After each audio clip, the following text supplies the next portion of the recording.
Hey guys, Bram here. So today I want to talk about niche items. So in general, it's better if the items you're crafting have a lot of demand. That way they sell pretty fast. But then again, when you do that, you also have a lot of competition. So when you can actually craft niche items or some items that are have some demand, it needs to have some demand, but there's really few on the market. Well, this is a sometimes a huge market gap between how much it costs to craft and how much you can sell it. So last week I had a video about crafting cluster jewels, and some viewers started crafting jewels, and one in particular actually messaged me in game and he found a niche about those large cluster jewels. So what he did is he took the information and then started crafting some jewel instead. And what he found out is he found out how to craft large cluster jewel that sells for 30 divines, which is pretty crazy if you think about it. But he found a way to craft them through using the Craft of Exile. So I will not give the details of what he crafted or how he did it because I don't want to break like his market. But I just want you to think about this whenever you craft something, whenever you see a content creator, whoever it is, maybe me, maybe someone else. Like, can you take that knowledge and apply it to something else in order to make a profit? In this video, I'll show you what I personally did throughout the league, but yeah, there's a ton of stuff you can do. So here's one I actually never did before this league, is selling 5 of those gloam rings mirrored, and whenever you 5 to 1, it actually comes up unmirrored, so that way it's craftable. What I did is just, yeah, 5 to 1 it, and then split it in 3. I just forgot to add a 6th modifier, so I'll have to go back to my bench and craft it on it. But yeah, so what I did then, it just, as you will see, I just split it in 3, and then I actually sold the base for a crazy amount. But yeah, the reason why I split it in 3 is that those rings, unmirrored rings, sell for like 6 or 7 divines. So there's not a lot of demand, but again, there's almost no supply. That's why I did it. And as you will see, I sold a couple of them. Even though it was true like the last 2 weeks, it was still worth. So the reason why I'm showing you this is that, yeah, if you know how to make an item and pretty much no one else does, there's for sure a lot of currency to be made, unless there's no demand.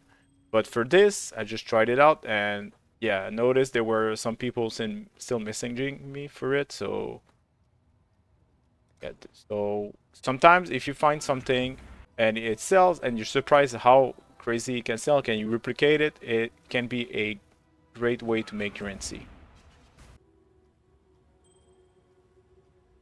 All right, and now I'll show you how much those rings actually cost. All right, so now you can see on the trade website, there's a bunch of them at 15, 20, 40, 80 chaos, whatever. So it takes 5 of them to make one ring, and then you split them into 3. I'm not saying do this exact strategy. I'm just trying to show you how, if you find a niche item that you're actually able to craft, you can do it. Because if a lot of people are doing this exact strategy, well, the market gap between the bases and the split price will drop significantly, and now there's no more money to be made there. So yeah, just make sure you check the price if you want to do this, but I would suggest just take the idea and apply it to something different.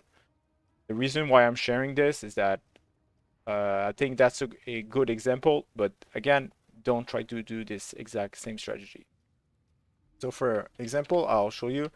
Let's say maybe at 40 chaos, because I wasn't buying any higher than 40 chaos.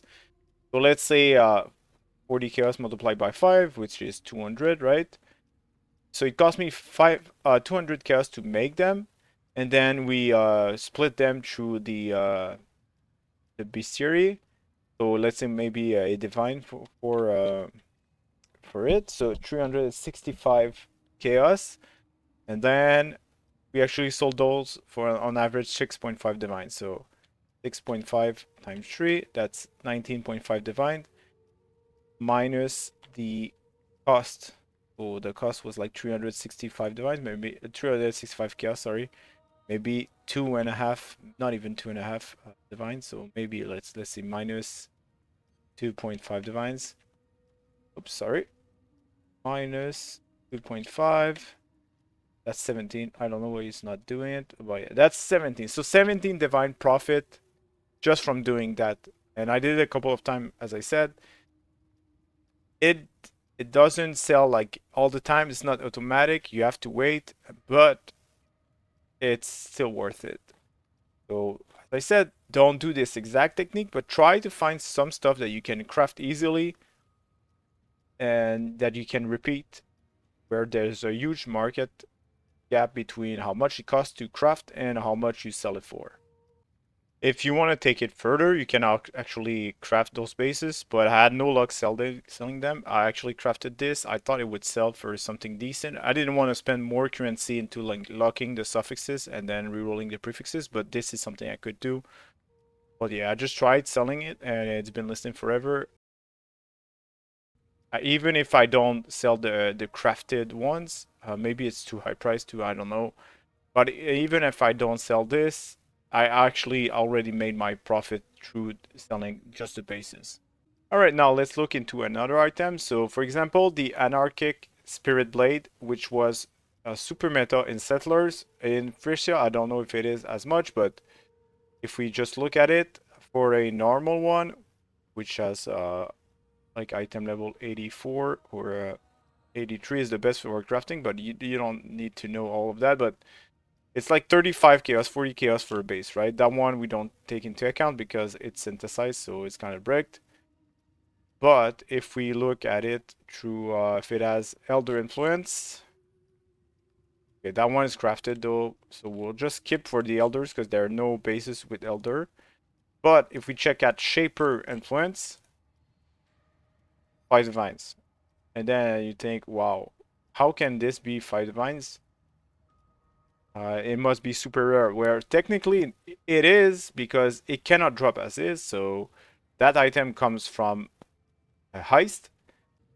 So it cannot drop with an influence, so the way you do this, and there's no Shaper orb, or either Shaper or Elder orb.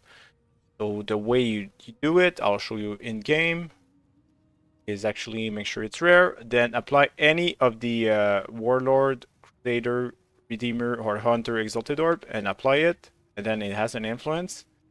Then you have to go to the RT crafting station, and then, oops, sorry. And then you have to reroll the influence. And it's 1 in 5. Since there are 6 influence, the one you have right now, it cannot be rerolled into, so yeah, 1 in 5. And then here we got Helder. As I said, there's none on the market right now, so I can list it for whatever price I want. But yeah, someone who's crafting with those items but do not know how to make them will actually buy them from you. And as you can see, it's super easy to do. It just you just need the knowledge. If you can do this, you can actually make huge profit from this. So yeah, sometimes just knowing a little tricks here and there and applying over and over can make you rich. You just have to do one at a time, and then whenever you sell it, you can do another, and rinse and repeat. Another one you can do that's extremely profitable, especially early into the league, is actually crafting non-shining skill have minus mana cost. So this comes from Elrion into the syndicate. So once you have that recipe, you can make a bunch of currency, especially as I said early on.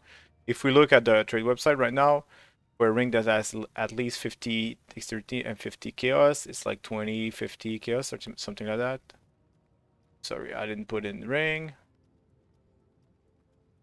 Yeah, so that's about the price of it, right? It goes up to 1 divine, but it's a mirrored one. But anyway, so for those stats, but once we add the non-channeling skill, so just 2 stats and non-channeling skills, it actually jump ups to 4 or 5 divines. Now it's kind of late into the league, so most people who actually want to craft have this recipe, but early on, it's crazy how much of a premium you can charge if you craft this on your items. So the most important part about this video is not really the example I gave, but knowing that whatever you know how to craft can make you a bunch of currency if you know how to craft it on the cheap and you actually sell it for a lot more. Well, just have one listed, and whenever it sells, redo another and another and another and so on. So the more knowledge you have, the more chances of finding a huge gap. But of course, but yeah, if you only know a few and you actually know you can craft them pretty fast, there's a good way you can make currency through that. Or if you're doing super niche items, but you know there are some people playing XYZ build that requires that, well, you found your gold mine. Hopefully this was helpful, and as always, take care, guys.